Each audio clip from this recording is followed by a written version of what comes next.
Retirement judgments are influenced by the post-retirement jobs. Arun Jaitley के इस बयान को तमाम जजों ने 100% सही ठहराया है। और अब बारी CGI chief justice of India Sanjeev Khanna की है, क्योंकि फरवरी के महीने में संजीव खन्ना को तय करना है कि उन्हें लोकतंत्र का साथ देना है या फिर एक बार रंजन गोगोई या चंद्रचूड़ बनना है।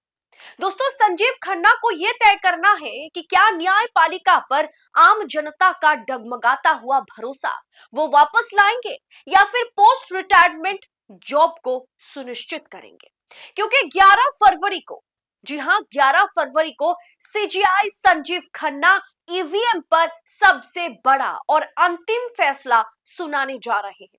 ईवीएम के 4 components, control unit, ballot unit, VVPAT और सिंबल लोडिंग यूनिट की ओरिजिनल बर्न मेमोरी और माइक्रो कंट्रोलर की जांच के लिए नीति बनाए जाएंगे या नहीं, यानी कि इस पर कोई गाइडलाइन बनाया जाएगा या नहीं।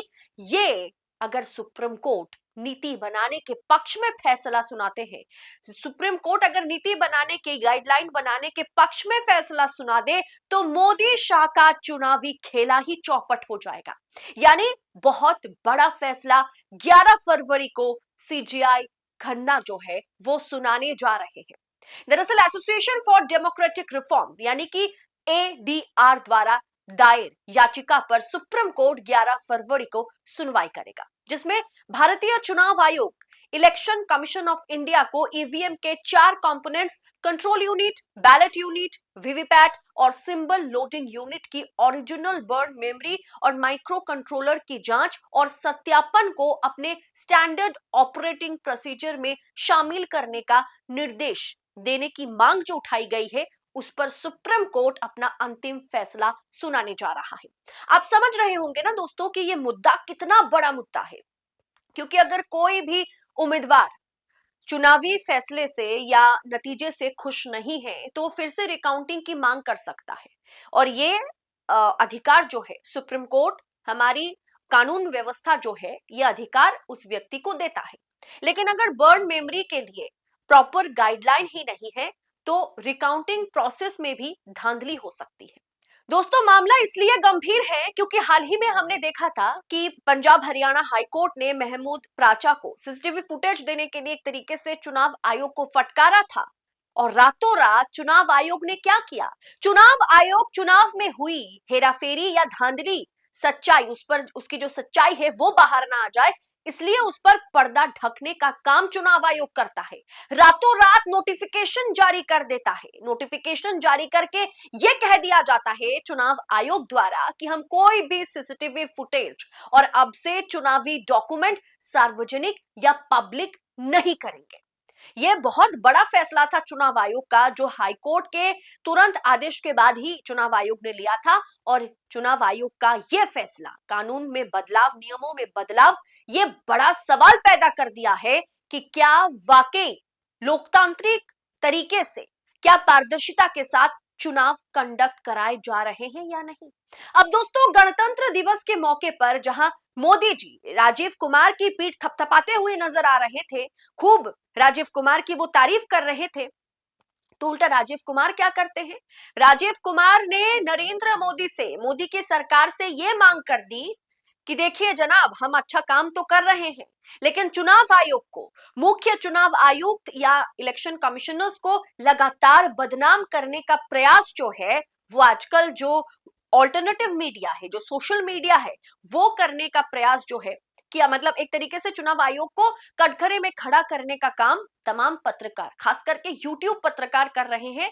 और ये कुछ और नहीं कर रहे हैं, चुनावी प्रक्रिया को लगकर, चुनावी प्रक्रिया पर लगातार सवाल उठा करके ये सोशल मीडिया को प्रदूषित कर रहे हैं। जिस तरीके से गंगा यमुना प्रदूषित हो गया है, पानी प्रदूषित हो गया है, दिल्ली की हवा प्रदूषित है, उसी तरीके से ऐसे कुछ चुनिंदा पत्रकार हैं, यूट्यूबर्स हैं, यूट्यूब पत्रकार हैं, जो चुनाव आयोग को कटघरे में खड़ा करके अपना दुकान चला रहे हैं, राजीव कुमार या मुख्य चुनाव आयुक्त को बदनाम कर रहे हैं, चुनावी प्रक्रिया पर सवाल दाग रहे हैं और सोशल मीडिया को प्रदूषित कर रहे हैं।